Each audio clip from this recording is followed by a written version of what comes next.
우리 성도 여러분 많이 힘드시죠? 사회적 거리두기 4단계로 격상되면서 모든 것이 마비가 되는 듯한 그러한 생활 가운데 우리가 놓여 있습니다. 몸도 마음도 힘들고 지친 삶입니다. 지난 7월 초에 정부에서 거리두기 단계를 완화할 것으로 예측하고 기다렸는데, 그래서 많은 사람들이 이제 새롭게 일어설 수 있나 보다 하고 준비를 하였는데, 뜻하지 않게 확진자의 수가 급증함에 따라서 부득이하게 4단계로 격상되어서 얼마나 많은 사람들이 좌절 가운데 있는지 모르겠습니다. 준비하였던 모든 것들이 허사가 되어지고 마음의 허망함이 상대적 상실감으로 인해서 더욱 크리라 생각이 듭니다. 이와 같은 상황은 우리 성도들이라 해서 비껴가는 것이 아니기 때문에 우리 성도 여러분들 가운데서도 여전히 힘들고 어려운 그러한 하루하루를 보내시는 분이 많이 계실 줄로 압니다. 그래서 제가 이러한 상황 가운데 묵상하면서 무엇보다도 하나님의 위로하심이 절대적으로 필요한 시기라 하는 생각을 하게 되면서 오늘 말씀을 준비하게 되었습니다. 오늘 말씀의 배경은 이스라엘 백성들이 바벨론의 포로로 잡혀가서 70년이라고 하는 세월 동안 노예와 같은 삶을 살던 바로 그 역사적 시기를 배경으로 하고 있습니다. 그 즈음에 하나님께서 그들을 다시 고토로 돌려보내시겠다, 구원하여 주시겠다라고 하는 희망의 메시지, 위로의 메시지를 주시는 것이 오늘 본문의 말씀입니다. 그래서 이와 같은 말씀들을 통해서 우리가 같이 한번 은혜를 나누고자 하는데, 그들에게 주셨던 하나님의 위로의 말씀은 단 한마디입니다. 오늘 말씀의 제목처럼 너희의 하나님을 보라 하는 것입니다. 이 너희의 하나님을 보라는 말씀이 얼마나 그들에게 위로가 될지 알기 위해서는 저자가 이야기하고 있는 하나님이 어떤 분이시냐라고 하는 것을 먼저 알 필요가 있고, 그래서 그 하나님을 알게 되는 것으로 인하여 그것이 과연 우리에게 얼마만큼의 위로가 될 것이냐 하는 것을 같이 묵상을 해보려고 합니다. 저자가 소개하고 있는 하나님은 두 개의 다른 이미지로 표현이 되고 있는데, 하나는 왕의 이미지고 또 다른 하나는 목자의 이미지입니다. 먼저 왕의 이미지를 살펴보도록 하겠습니다. 10절에 있는 말씀인데요. 보라, 주 여호와께서 장차 강한 자로 임하실 것이요 친히 그의 발로 다스리실 것이라. 보라, 상급이 그에게 있고 보응이 그의 앞에 있다 하는 말씀입니다. 하나님의 임재와 통치를 가리키고 있습니다. 강한 자로 임하신다는 것이고 그의 팔로 다스리신다는 것인데요, 여기 표현되고 있는 강한 자, 그의 팔, 이것은 전부 능력을 상징하는 표현들입니다. 왕이신 하나님이 얼마만큼의 능력을 가지고 계신 분이냐 하는 것을 보여주고 있는 표현들이죠. 그런데 이 표현들이 전부 미래 시제로 표현이 되고 있다는 것을 유념할 필요가 있습니다. 장차 강한 자로 임하실 것이고 친히 그의 팔로 다스리실 것입니다. 그러니까 지금은 임재하여 계시지 아니하고 다스리지 않고 계시다는 뜻이죠. 이 말을 바꾸어 이야기하면 이제 머지않아서 내가 너희들에게 임재할 것이고 너희들을 다스릴 것이다 하는, 언젠가 그들에게서부터 떠나셨던 왕의 귀환을 암시해주는 말씀인 것입니다. 그렇다면 하나님께서 언제 이스라엘 백성들을 떠나셨을까요? 에스겔서 보시게 되면 10장 18절에 이렇게 표현이 되어 있습니다. 여호와의 영광이 성전 문지방을 떠나서 그룹들 위에 머물렀다 할 때 이 문지방을 떠난다는 것이 곧 그들을 떠났다는 표현입니다. 하나님께서는 성전 안에 지성소에 머물러 계시죠. 그런데 그 문지방을 떠났다는 이야기는 그곳에서 나와서 다시는 그들 사이에 임재하지 아니하시고 그들을 다스리지 아니하신다는 표현인 것입니다. 이렇게 이스라엘 백성들은 하나님 아닌 다른 우상들을 섬기는 죄악과 일상의 삶에서 하나님의 성품과는 전혀 다른 도덕적으로 불결하고 악독한 삶을 살게 됨으로써 그에 대한 징계로서 하나님께서 그들을 떠나시게 된 거죠. 그런데 70년이라고 하는 징계의 모든 내용들을 다 마친 후에 이제 하나님께서 다시 그들을 돌아오게 하시겠다, 내가 너희와 함께 하겠다, 너희를 다스리겠다 해주시는 말씀은 마치 바짝 마른 가뭄의 땅에 단비가 쏟아져 내리는 것과도 같은 말씀인 것입니다. 그래서 이 10절의 말씀을 좀 더 구체적으로 이사야서 다른 곳에서 이렇게 표현을 하고 있습니다. 이사야서 52장 7절 이하를 보시면 좋은 소식을 전하며 평화를 공포하며 복된 좋은 소식을 가져오며 구원을 공포하며 시온을 향하여 이르기를 내 하나님이 통치하신다 하는 자의 산을 넘는 발이 어찌 그리 아름다운가. 8절 내 파수꾼들의 소리로다. 그들이 소리를 높여 일제히 노래하니 이는 여호와께서 시온으로 돌아오실 때에 그들의 눈이 마주 보리로다. 너 예루살렘의 황폐한 곳들아 기쁜 소리를 내어 함께 노래할지어다. 이는 여호와께서 그의 백성을 위로하셨고 예루살렘을 구속하셨습니다. 얼마나 복된 소식입니까? 그들에게는 이와 같은 소식이 복음 자체인 것이죠. 우리나라를 생각해 보시면 다음 달에 8.15 광복을 맞이하는데 76주년을 맞이하게 됩니다. 36년 동안 일제강점기를 겪었습니다. 이스라엘 백성들은 거의 2배에 가까운 70여 년의 포로 생활을 겪었습니다. 그렇다고 하면 이제 다시 돌아가게 된다라고 할 때 그 소식이 얼마나 담비와 같은 말씀이었겠어요. 그런데 우리가 고토로 돌아간다 할 때 고토로 돌아오는 사람들은 이스라엘 백성들입니다. 표면적으로는 이스라엘 백성들이 바벨론에서 예루살렘으로 돌아오는 거예요.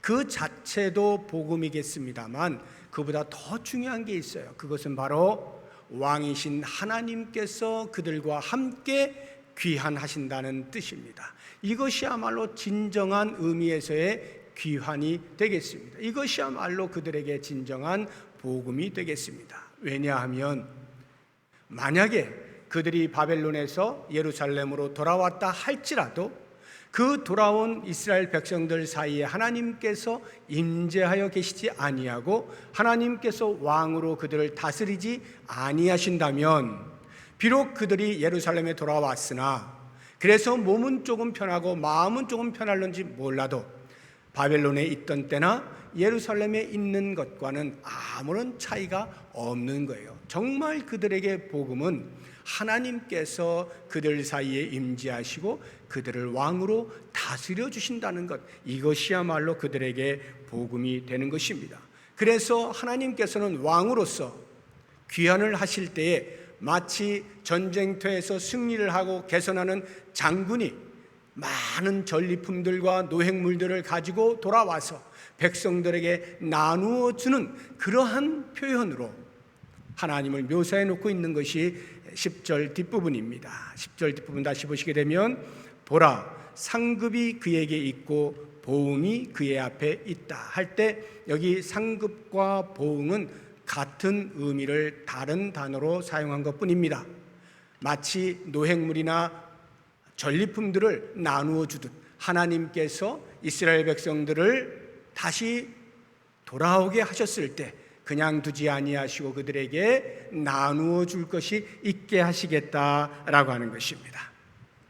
그렇다고 한다면 이제 왜 이스라엘 백성들에게는 강한 이미지로서의 왕의 이미지를 소개할 필요가 있었는가 하는 생각을 해봐야 됩니다.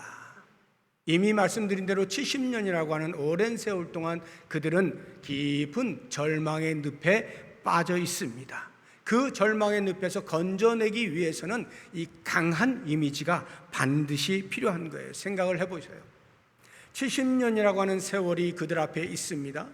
처음에 바벨론으로 끌려갈 때에는 이미 예루살렘에 있는 동안에 예레미야 선지자가 너희가 이제 바벨론으로 끌려갈 것이고 70년 후에 다시 돌아오게 될 것이다 라고 하는 예언의 말씀을 주셨기 때문에 그 말씀을 최소한 기억을 하고 있을 겁니다. 그러면 기억을 하고 있던 초창기 포로 생활 동안에는 그래도 어떻게든지 힘을 내어서 버텼겠죠. 하나님께서 우리를 구원하실 거야, 하나님께서 우리를 다시 돌려보내실 거야, 이렇게 하다가 10년, 20년, 30년 시간이 흐르면 비록 70년이라고 하는 기간의 약속을 들었지만 그것이 몸으로 체득될 수가 없죠. 하루하루가 고통인데 어떻게 70년을 기다립니까? 그러니까 10년, 20년 이렇게만 기다렸어도 대단한 거예요. 그렇게 기다리는 동안에 마음이 점점 무너지는 겁니다. 하나님께 대하여 서운한 마음이 있습니다. 원망스러운 마음이 있죠. 불평도 쏟아내게 되죠. 의심도 갑니다. 그러다가 점점 좌절하고 절망하면서 체념과 포기가 나타나게 되죠. 70년의 삶이 거의 그렇게 진행이 되었을 것입니다. 바로 그러한 상황 가운데 이스라엘 백성들이 하나님에 대하여 생각할 수 있는 게 뭐겠어요? 하나님은 나를 잊으셨다. 내가 아무리 부르짖어도 이제는 듣지 않으시는구나. 하나님이 외면하셨다. 또는 하나님이 비록 내 기도를 들으셨을지라도 어쩌면 힘이 없어서 포기하신 것일지도 모르겠다. 이러한 생각을 하지 않겠습니까? 그 부분이 27절에 이렇게 나타나고 있어요. 야곱아 어찌하여 내가 말하며 이스라엘아 내가 이르기를 내 길은 여호와께 숨겨졌으며 내 송사는 내 하나님에게서 벗어난다 하느냐. 이미 이스라엘 백성들의 마음속에 하나님께 대한 이러한 감정이 있었다 이 말이죠. 더 이상 하나님은 우리를 어떻게 하실 수 없는 분이야.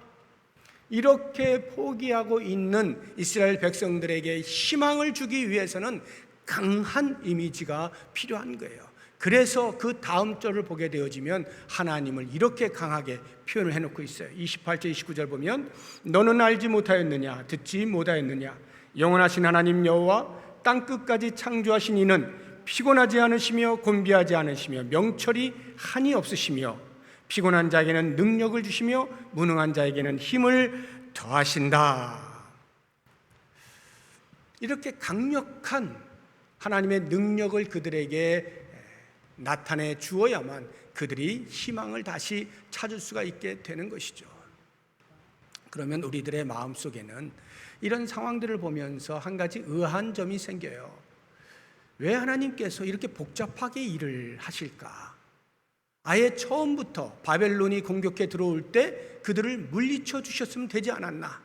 이스라엘 백성들을 보호해 주셨으면 될 것을 왜 그때는 가만 놔두셨다가 70년이라고 하는 온갖 고생을 다 하게 하고 희망이 거의 사라져버린 그때야 다시 나타나셔서 내가 너희들을 살려줄게 이렇게 말씀하시는 이유가 무엇일까 하는 궁금증이 생기죠.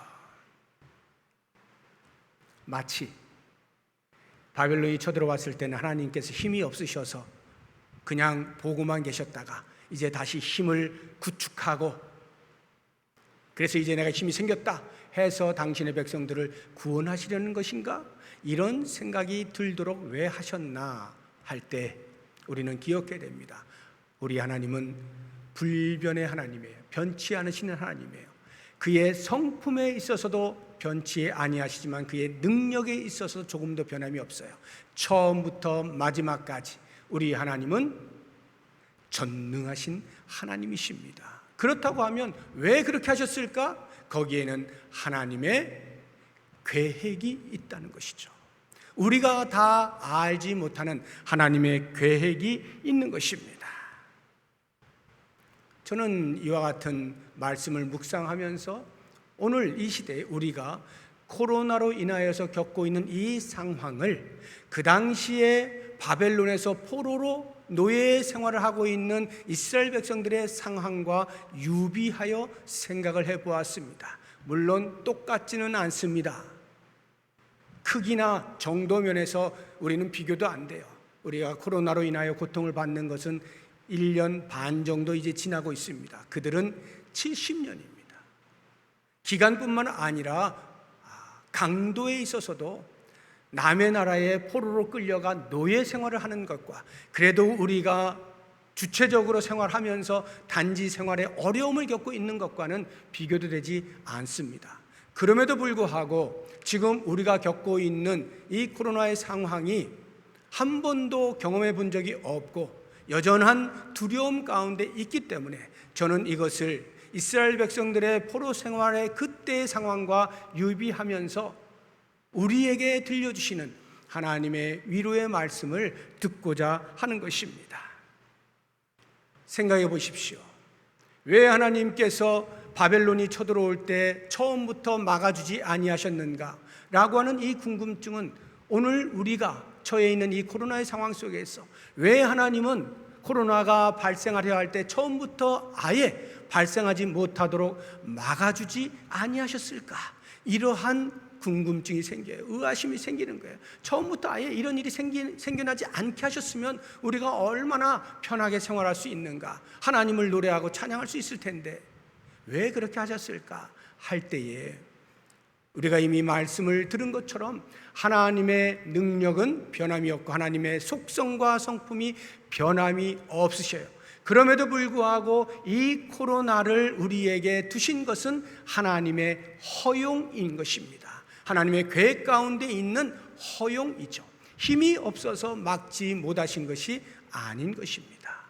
그렇다고 하면 우리가 비록 우리의 머리로는 이해가 되지 아니한다 할지라도 하나님의 허용과 계획 속에서 이 코로나가 진행되고 있다는 사실을 인정하는 것만 해도 강하신 하나님이 반드시 언젠가는 우리를 구원해 주실 것이다 하는 확신을 가질 수가 있는 것이죠.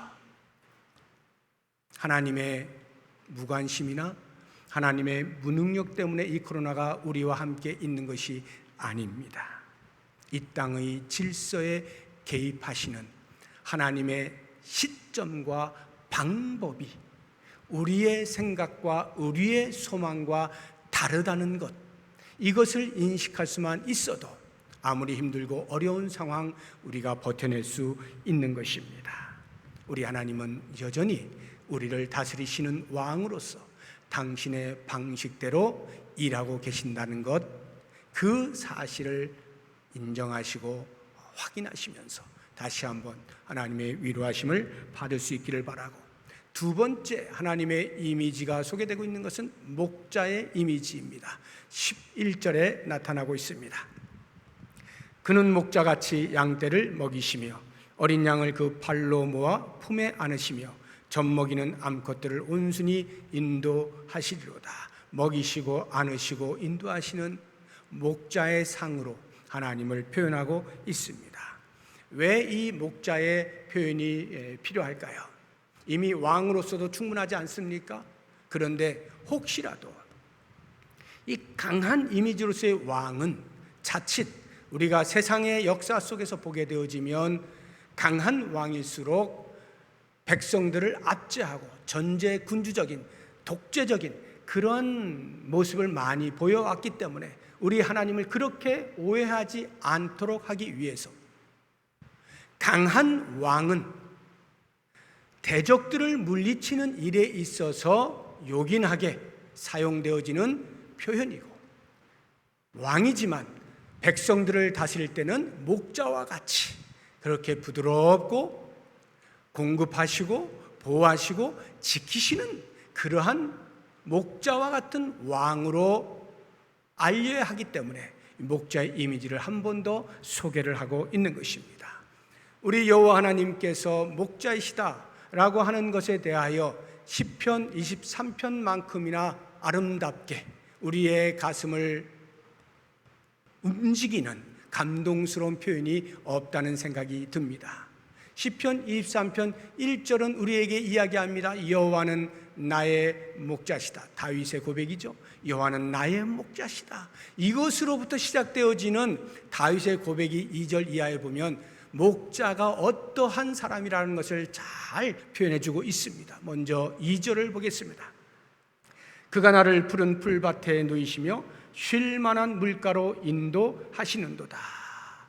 먹을 것과 마실 것을 공급해 주시는 분, 목자는 공급자이시다, 이 말이죠. 3절을 보겠습니다. 내 영혼을 소생시키시고 자기 이름을 위하여 의의 길로 인도하시는도다. 목자는 우리를 선한 길로 인도하시는 분, 인도자다 하는 거예요. 4절 보겠습니다. 내가 사망이 음침한 골짜기로 다닐지라도 해를 두려워하지 않을 것은 주께서 나와 함께 하심이라. 주의 지팡이와 막대기가 나를 안위하시나이다. 목자인 여호와 하나님은 우리를 보호하시는 분, 지켜주시는 분이다 하는 거예요. 5절을 보겠습니다. 주께서 내 원수의 목전에서 내게 상을 차려주시고 기름을 내 머리에 부으셨으니 내 잔이 넘치나이다. 목자는 원수를 막아주시는 신원자이시다 하는 거예요. 6절을 보겠습니다. 내 평생의 선하심과 인자하심이 반드시 나를 따르리니 내가 여호와의 집에 영원히 살리로다. 언제 어디서나 여호와 하나님께서는 우리와 동행하시는 분이시다, 이렇게 소개를 하고 있어요. 목자가 양떼에 대하여 이와 같다라고 말하고 있는 것이죠.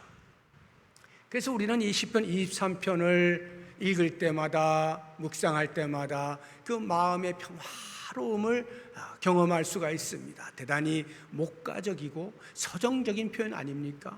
그런데 목자의 이미지를 생각할 때 이렇게 푸른 풀밭과 같은 목가적이고 서정적인 그런 면만 보아서는 안 됩니다. 거기에 더하여 목자의 수고와 책임감에 대해서 반드시 함께 묵상을 할 수 있어야 합니다. 호수 위에 떠 있는 백조의 우아한 자태는 물 밑에서 쉼 없이 젖어대는 그 발의 수고가 있기 때문에 그렇게 우아한 자태를 뽐낼 수가 있는 거죠.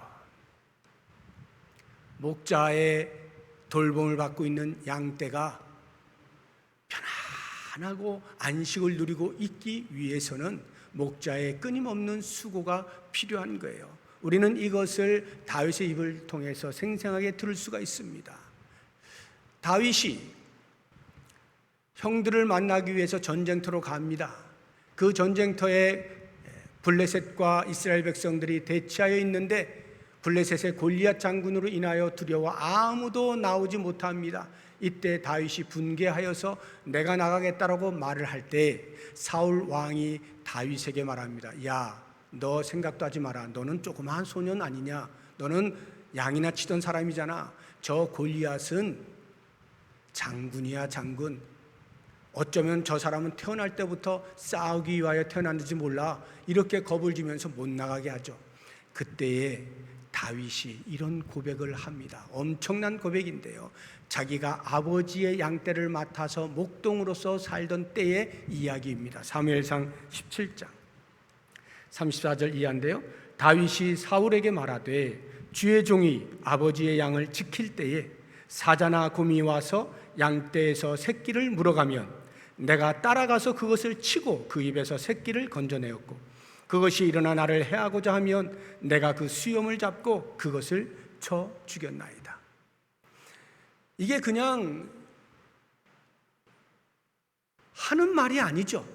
실제 목동의 삶을 살던 소년 다윗이 경험했던 것을 이야기하는 거예요. 양떼들이 푸른 초장에서 쉴만한 물가에서 먹고 마실 수 있기 위해서는 언제 어느 때 달려들지 모르는 맹수로부터 지켜내야 하는 수고가 있는 것입니다.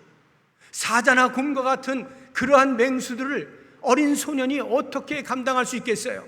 그런데 그 양떼를 보호해야 되는, 지켜야 하는 책임감이 그로 하여금 용기를 내게 만드는 거고 담대하게 만드는 것이죠.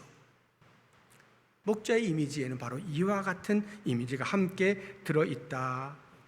우리 하나님께서 우리를 돌보시는 목자이시다라고 할 때는 바로 이와 같은 수고가 우리 하나님께 있다는 것을 잊지 말아야 하는 것입니다.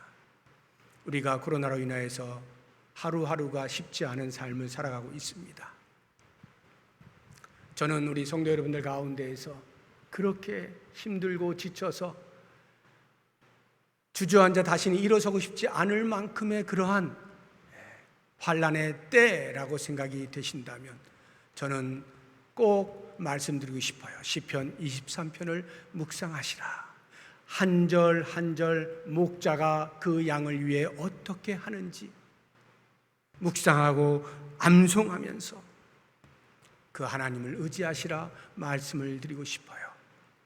신약에 사람으로 오신 하나님 예수 그리스도께서도 그 제자들에게 이렇게 약속을 하지 않습니까? 요한복음 10장 11절을 보게 되면 나는 선한 목자라. 선한 목자는 양들을 위하여 목숨을 버린다 말씀하시면서 실제로 얼마 지나지 않아 십자가에서 못 박혀 모든 인류를 구원하시기 위하여 당신 스스로를 버리시죠. 선한 목자만이 하실 수 있는 것입니다. 이 목자 되심이 우리 하나님이시다. 하나님이 우리를 기필코 보호하신다. 이것이 우리에게 큰 위로가 되길 바라고, 이제 이와 같은 하나님이심을 우리가 인정한다면 우리는 그러면 어떻게 해야 할 것이냐, 우리의 태도에 대해서 말씀을 드리겠습니다. 오늘 말씀의 제목이 우리의 태도입니다. 너희의 하나님을 보라. 원어대로 하면 보라 너희의 하나님을 보는 것입니다. 하나님을 보는 것이 우리가 할 일이에요.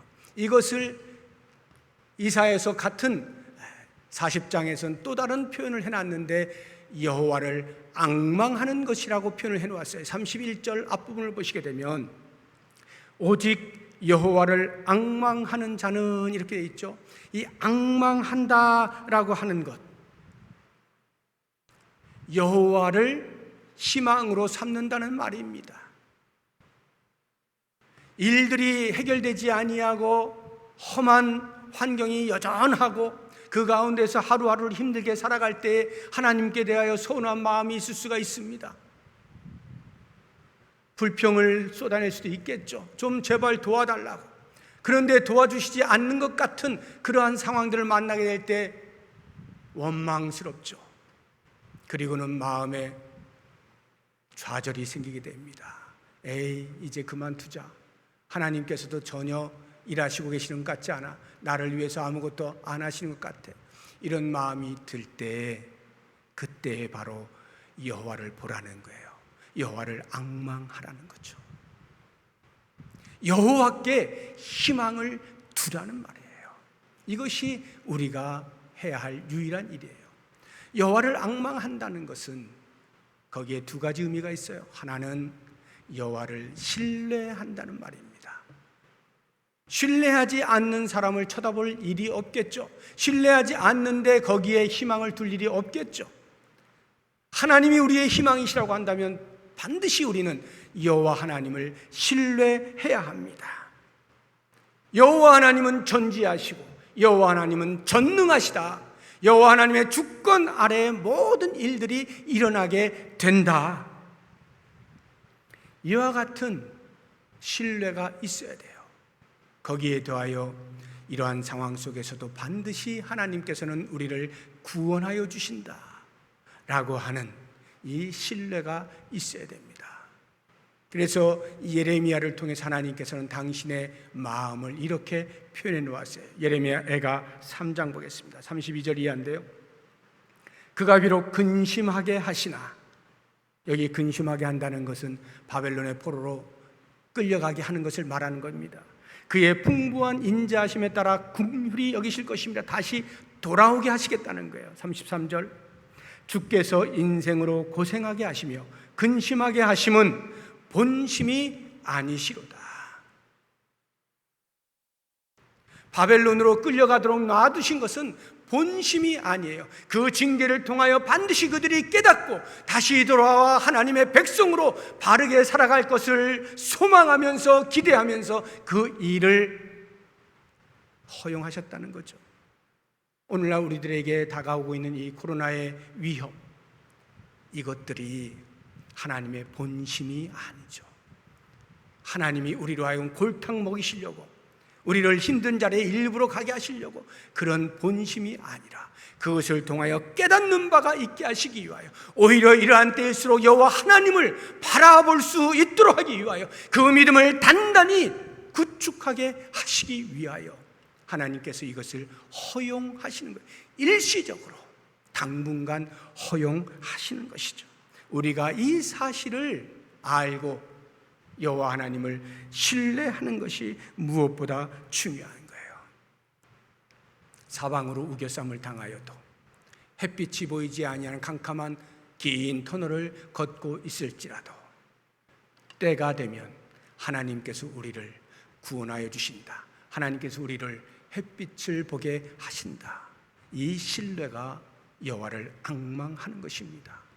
여호와를 앙망한다는 의미의 두 번째는 신뢰를 더하여 인내하는 것입니다.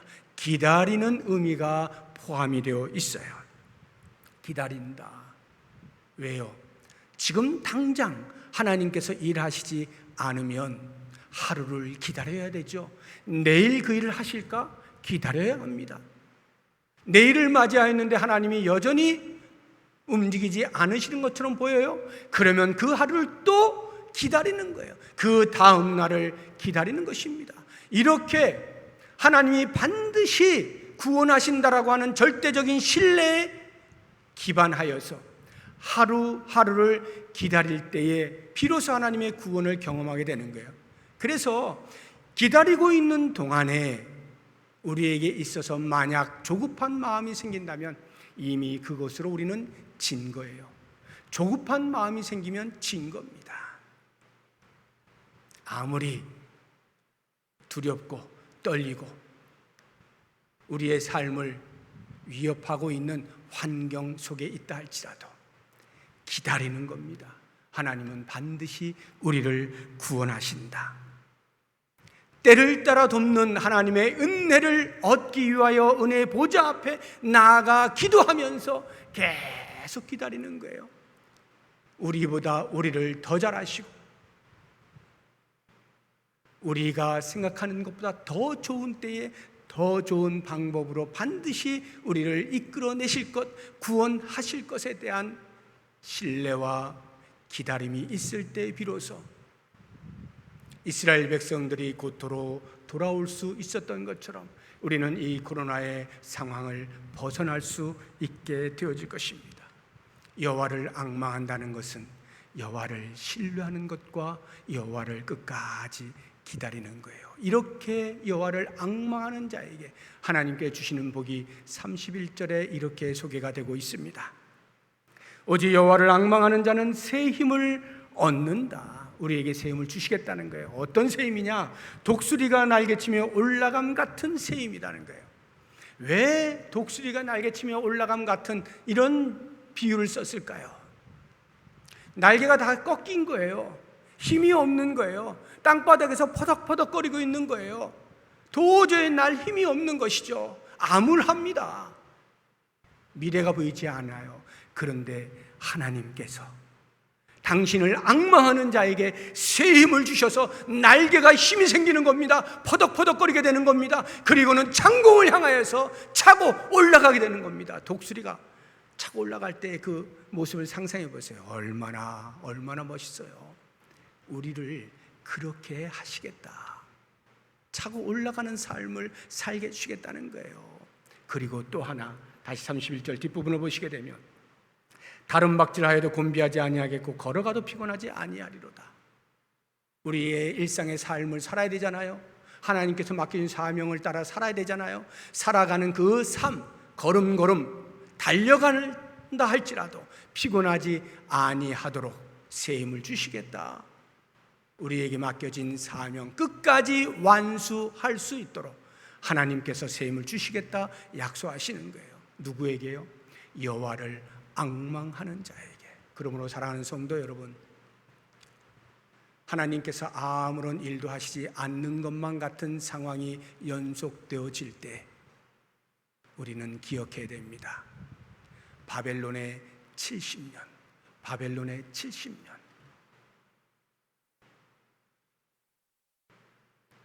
희망도 없는 완전 자포자기의 상태에 있는 그들에게도 희망의 메시지를 주셨다고 한다면 하물며 지금 우리들에게야 말할 것도 없죠. 하나님은 우리에게 새 힘을 주시는 분입니다. 오직 여호와 하나님만 바라보고 여호와 하나님을 앙망하고 기다림으로 하나님의 도우시는 구원의 손길을 경험하시면서 우리의 남은 생 영원토록 그 좋으신 하나님을 찬양할 수 있는 복이 우리 모든 성도들의 삶에 넘치기를 주의 이름으로 축복합니다. 기도하겠습니다. 하나님